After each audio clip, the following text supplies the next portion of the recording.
السلام على أشرف الأنبياء والمرسلين نبينا محمد صلى الله عليه وعلى آله وصحبه وسلم أما بعد. My brothers, the greatness of Allah subhanahu wa ta'ala should be recognized at all times, especially when we come across ayat about Allah subhanahu wa ta'ala. And it is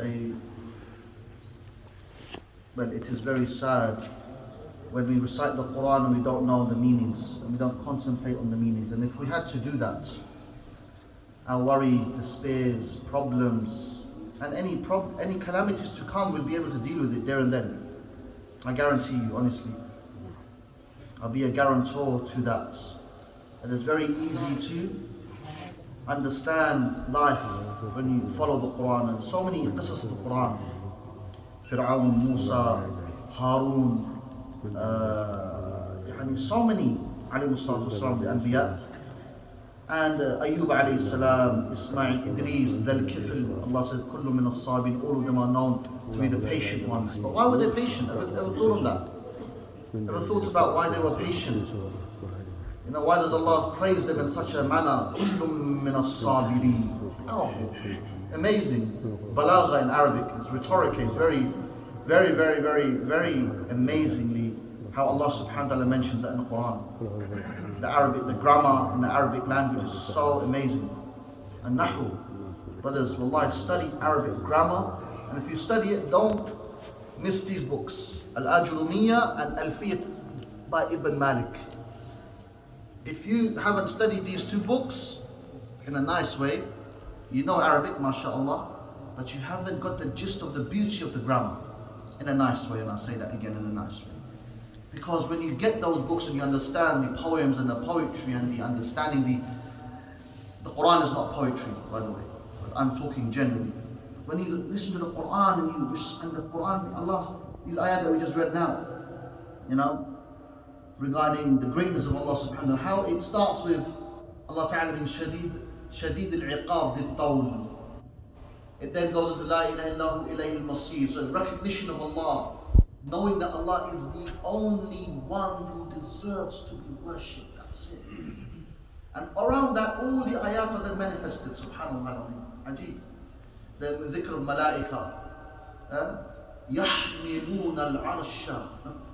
They are holding the arsh of Allah. And ajib. Just think for a second and put all your dunya to the side, man.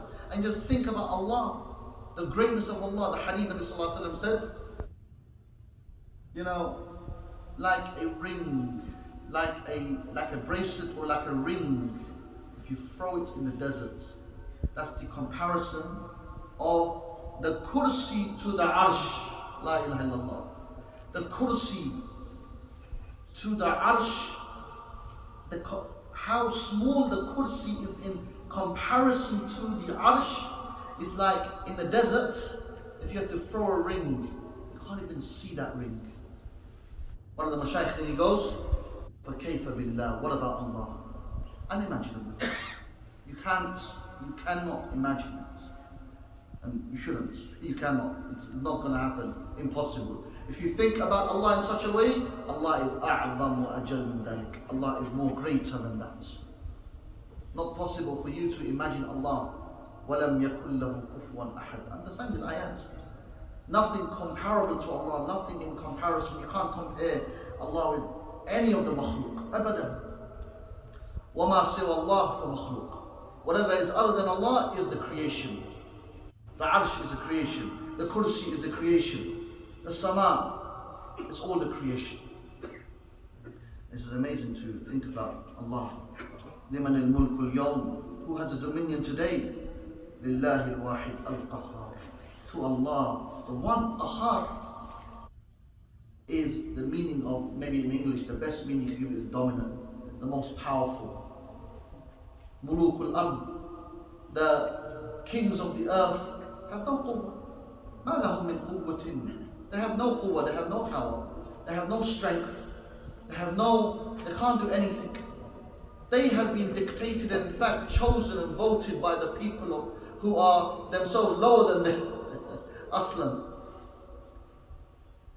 But Allah, as in the hadith Sahih Muslim, Allah will say, You know, أَيْنَ مُلُوكُ الْأَرْضِ, where are the kings of the earth? When Allah will roll the heavens and the earth in His hand. Can you imagine this? No, we can't imagine it. It's amazing. But the greatness of Allah subhanahu wa ta'ala is so much. When you make dua, ask Allah, and I guarantee you, if you ask Allah sincerely, Allah will respond. وَإِذَا سَأَلَكَ عِبَادِي عَنِّي فَإِنِّي قَرِيبٌ أُجِيبُ دَعْوَةَ الدَّاعِ إِذَا دَعَانِ. If you ask Allah, Allah will respond. My slaves ask about me, I am near. Allah didn't even say, Ya Rasulullah, O Nabi, Ya Nabi, Ya Ayyuhan Nabi. Say to the people that I am, rather Allah said, فَإِنِّي